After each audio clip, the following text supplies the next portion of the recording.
Right, AP Chemistry. We're on to Lesson 3 in Unit 10. It's a topic called LeChatelier's principle. So first we're going to start with a concept, a couple slides on a concept called the reaction quotient Q. So the reaction quotient Q is computed the same way as the equilibrium constant K, except Q is computed using the existing, not equilibrium concentrations. So whatever concentrations you're at a particular moment, that's what you use to compute Q. You could be at the equilibrium, but chances are you're not. So the reaction quotient is used to tell which way the reaction will flow. Compute Q and it's exactly the same as K, that means you're at equilibrium.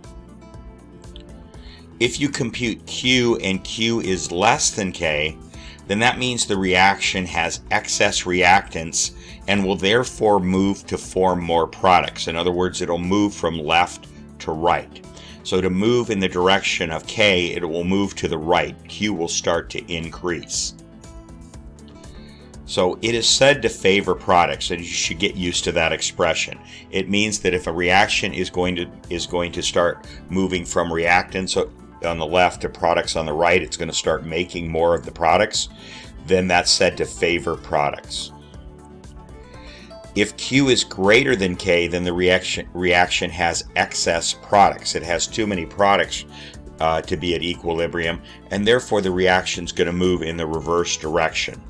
So it's going to move back to K. So it's going to start consuming products and moving backwards and producing reactants on the left. It's going to move from right back to left. In this case, it is said to favor reactants. So the reaction quotient Q is computed the same way as the equilibrium constant K, except Q is computed using the existing, not equilibrium concentrations. So there's a reaction. So the reactants of H2, the concentrations of H2 and I2 were computed in the previous lesson. And we had that H2 equaled 0.065 times 10 to the minus 3 molar, and I2 was 1.65 times 10 to the minus 3 molar. The product concentration is larger than we had for HI. So in other words, we're not using the equilibrium concentration. We're taking a concentration that's larger than the previous equilibrium value. So we should expect the reaction to flow backward, to flow in reverse from products back to reactants. It has too much it has too many products for the amount of reactants. So compute Q the same way as KC. So we're going to plug in the numbers. So there's the products up on the top, and of course you square that number in the law of mass action. And then down on the bottom are the reactants, and the reactants are exactly the same concentrations as they were in the last problem in the previous lesson, but the products up on the top are greater. So if we do the calculation for Q, we get Q equals 90. Since Q is greater than KC, so back in the previous lesson we computed KC as being 51 from the previous example, the reaction will move in the reverse direction and reverse the products and create more reactants. So to summarize, if Q is greater than K, then the reaction will move backwards. It'll move in the reverse direction. If Q is less than K, it will move forward. It will move from reactants to products in the forward direction.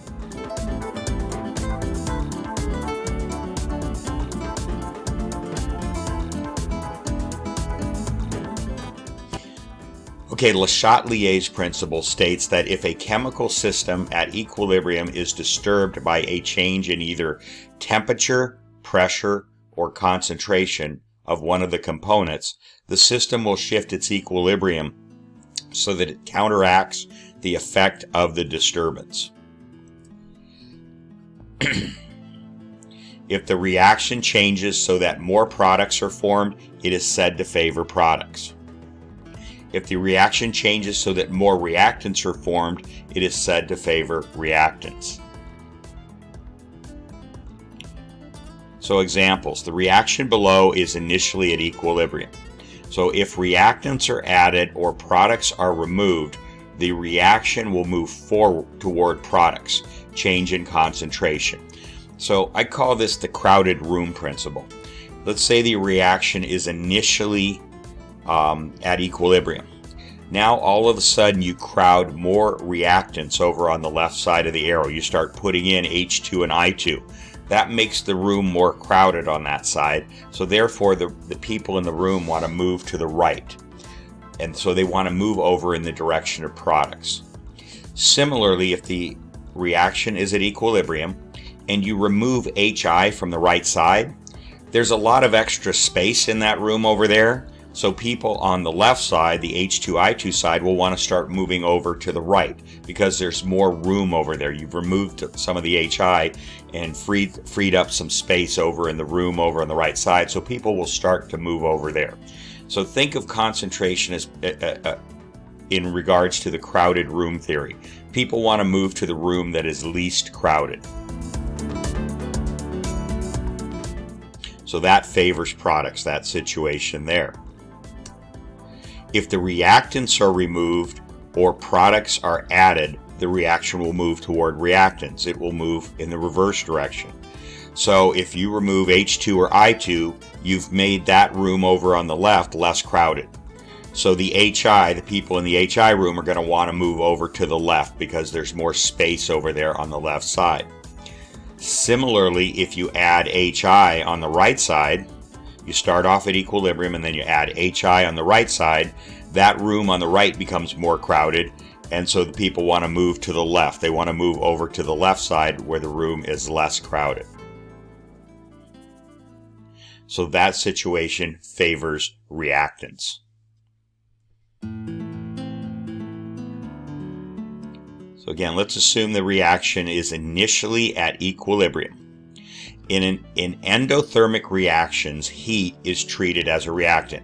Remember, endothermic means heat goes into the reaction. So endothermic reactions, in order for them to take place, to move from left to right, from reactants to products, they need to take in heat. So in endothermic reactions, heat is treated as a reactant. So heat added pushes the reaction to favor products. It'll push the reaction forward towards the HI side. And that's an endothermic reaction. It's plus delta H, plus enthalpy. You're putting heat in. So that favors products. Putting heat into an endothermic reaction, a reaction that needs heat in order to go forward, will cause the reaction to go forward. And that will move it from left side of the arrow to right side of the arrow. In an endothermic reactions, heat is treated as a reactant, so heat removed pushes the reaction to favor reactants. So that reaction needs heat if it's endothermic in order to move from left to right. If you do the opposite, if you take heat away, then it will move in the opposite direction. It'll move backwards. It'll move in the reverse direction. So that situation favors reactants. Again, an endothermic reaction needs heat in order to go from left to right in the forward direction. So if you do the opposite, you take heat out of it, then it's going to move backwards. It's going to favor reactants.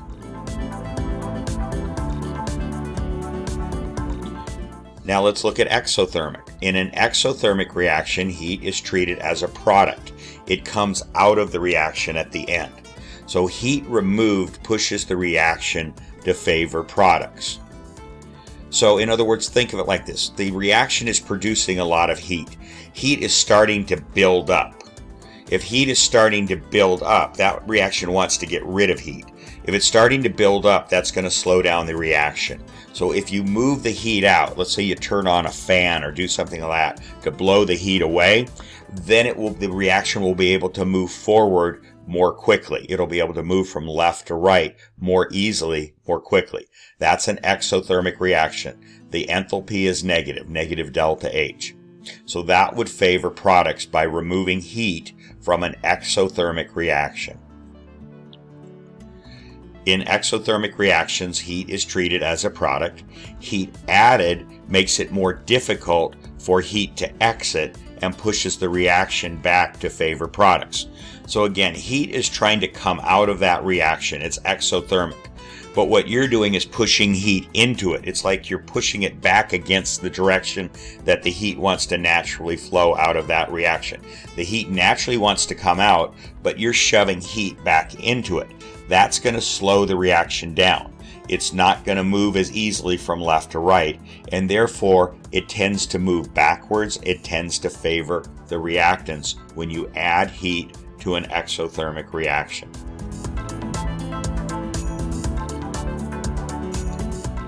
So pressure increase caused by changing volume for gases only. So the reaction below has 1 mole on the reactant side and 2 moles on the product side. You can see that. There's 1 mole of N2O4 and there's 2 moles of NO2.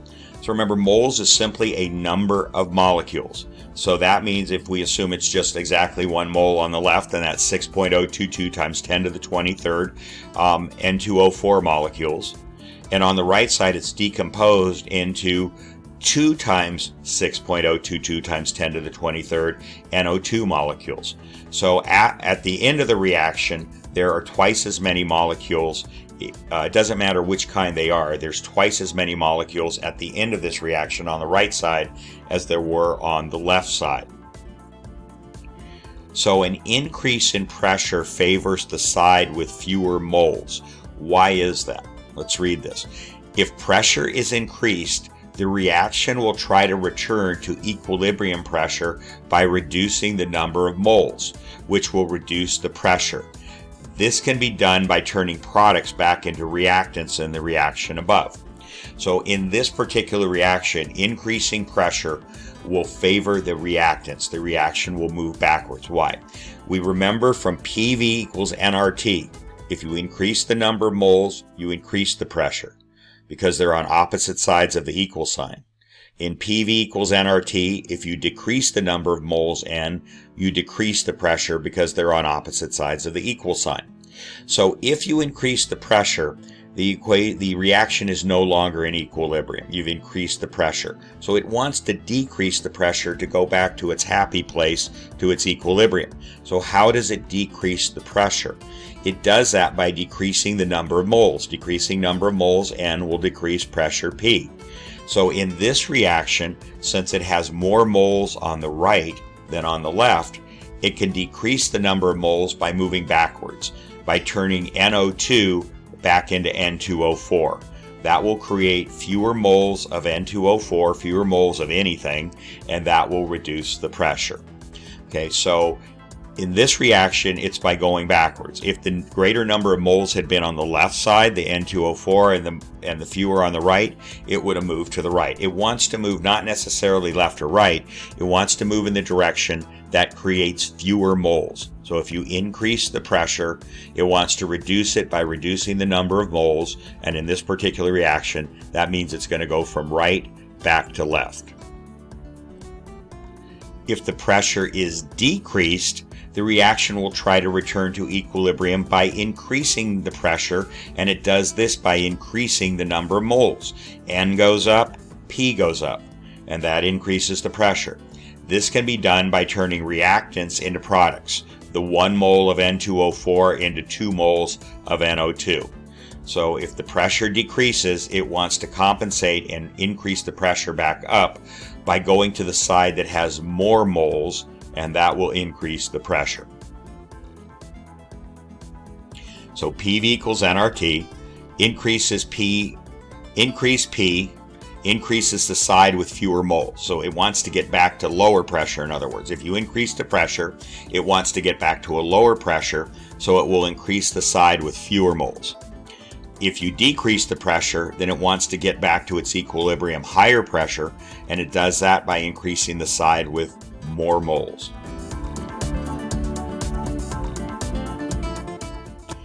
Okay, so we're quickly going to talk about catalysts in equilibrium. Catalyst is really a subject for kinetics. We remember what catalysts did is they speed up reactions. And they do that generally by lowering the activation energy. So you see over there on the right, there's a lower mountain and a higher mountain. So the higher mountain would be the normal reaction, and the lower mountain, the lower hump, would be the one with the catalyst, which would lower the activation energy. Another way to say what catalysts do is they change the reaction mechanism so that the reaction goes faster. So this will happen at a particular activation energy. Equilibrium exists when the rate of the forward and reverse reactions are equal. This will happen at a particular activation energy represented by the highest point in the reaction pathway.